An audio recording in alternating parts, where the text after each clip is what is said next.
भोजपुरी समाज में ऐसा नहीं ऐसा भोजपुरी गाना आयल बा। भोजपुरी गाने वाला गवैया इतना फिर मादर गौने हुआ सुना कैसन कैसन गीत आयल बा। रुका ब्रेक ला ऐसन गीत आयल बा।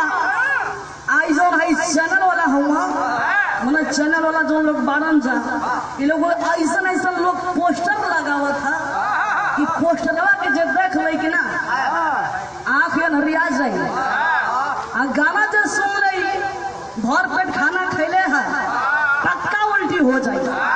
इतना फुहर गवैया गावत हो मैंने बिरहा वाला ना ही भोजपुरी वाला। बिरहा वाला तो साधु संत है जहाँ जैसन तहाँ तैसन ना करे तो लेडीज स्टेशन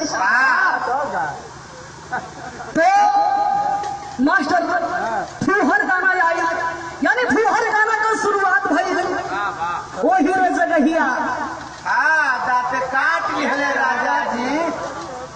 अब बताओ कौन जगह रहल आज न वो जगह का कोई पता ना लगावल। अरे वो जगह का तू अभी पता लगा ले के रहल हो आसाराम बापू नारायण साईं। आसाराम बापू नारायण साईं वही गोल का चेला रहला का। तोरे बात के हम पेंडिंग में रखते तोरे बारे में हम बताई मैंने तोरे बाबा लोग के बारे में। अरे हमारे गन्ना के रस तोरा घोड़ी में सही सही जाता कि ना। अरे यार अंगुरिया काहे दिखाओ तारा तो से हम परेशान हो गए नहीं तू घटिए ना बाड़ा तोर नजर भी तोर ताकत भी बहुत खराब है। अरे सारा कदम लोग समझ जाए माथे में का जाता हम बताओ थे लोग समझे तो से लोग समझदार बैठल बा।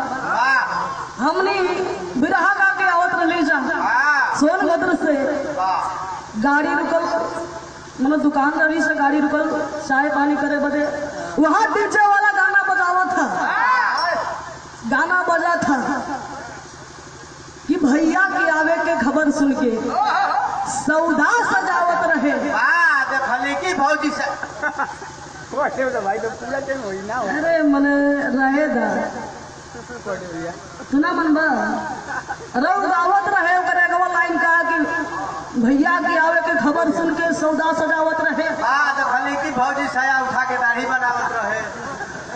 मन मल्ला ना तुम मन बना मन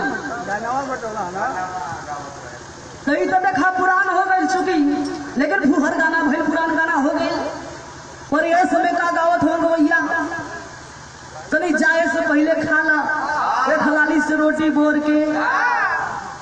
अरे उससे बड़ा गैस टूटता हो। नया नया में गाना चलो बताओ बेडरूम में कौन था बाथरूम में कौन था निजवान लिखा था निजवान लिखा था पोस्टरवा का निजवा राइटर तूफान कवि जी आशीर्वाद माता पिता मैंने किचन में कौन था टॉयलेट में कौन था माई बाबू का आशीर्वाद था। अरे गवैया ऐसे फुवर फुवर लोग गावत हुआ तो गवैया तो घर रंगीन हो गई ला। और ये बताओ वहां की आसाराम बापू नारायण साईं देखा हो संगे संगे बाबा लोग भी रंगीन हो गए जा यानी हमारे हिंदुस्तान के महासंत लोग भी रंगीन हो गए। जैसे मैं धरैला चक्कर में लड़किन के चक्कर में लड़किन के संगे घोटाला करे वाला आसाराम जी नारायण साईं एक पतरी में खाए वाला और डिस्ट्रिक्ट महाराज दिन का मर्द रात का मेहरारू नहीं दिन का मेहरारू रात का मर्द बन के खेला शुरू करे। एक जने बाबा धरेला जैन मनी शांति सागर मने बाबा लोग धरा के न जा।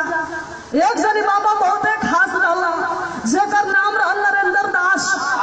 तू का करे हो गोरे गोरे लइकन के मैं तोहरा नहीं हाटा काठा लइकन के बजरंग बली बनावे आप पेट गोरिया सुता के गिल्ले बाबू हथवा घुमा के भाज गदवा धर बाबा लोग रहने जा, यानी बाबा लोग भी रंगीन हो गई ना जा, गवैया रंगीन, दुनिया रंगीन हो गई, जमाना रंगीन हो गई। कोनो लड़का कोनो लड़की के छेड़त बा, भाई लड़का हो तो लड़की के छेड़बे करी, मैंने स्वाभाविक भाई एगो फैशन हो गई बा छेड़ला। अरे मन सुना समझ में ना, लड़कन का ही देखा क्वालिटी हो गई बा, स्टाइल हो गई बा। मैं छेड़ दूंगा, बोल दूंगा तो मैं फलाना कहाऊंगा, कॉलर टाइट करत हुआ सो लड़की चुकी हुई शादी हो गई बा, लड़का छेड़ाता, लड़की कहते कि सुन मान जो सीट खाली ना हो खर, तब वो कहता कि नहीं लिफ्ट चाहिए। कैसे लड़कवा कहो तो लड़किया भी कुछ कहले मास्टर कैसे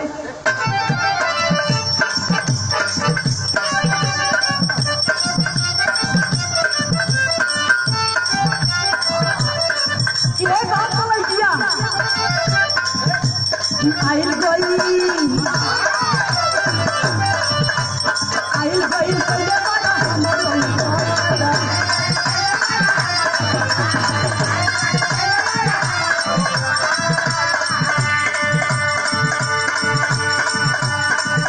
तब भैया जाने हैं पटपुना रानी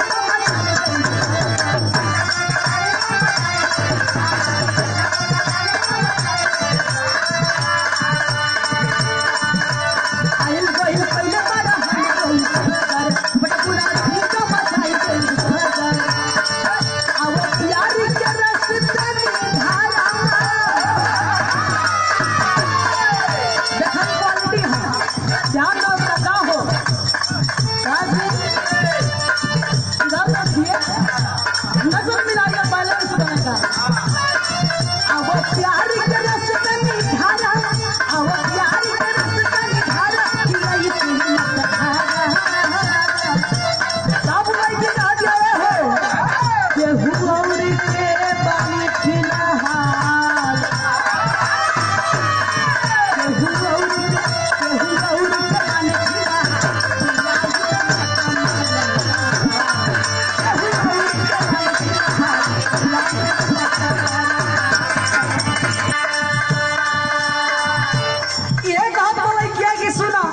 के हुआरी के बानी कैसे दुआरी उसका गोरा मटक